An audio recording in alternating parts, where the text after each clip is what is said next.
بسم اللہ الرحمن الرحیم۔ السلام علیکم۔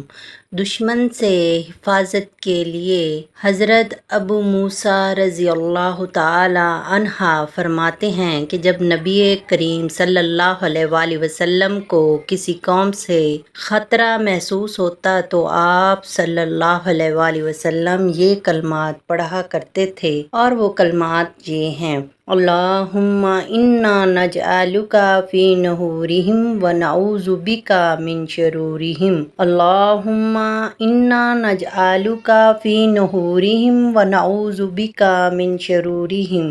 اے اللہ، ہم آپ کو کرتے ہیں ان کے سینوں کے درمیان اور آپ کی پناہ مانگتے ہیں ان کے شرور سے۔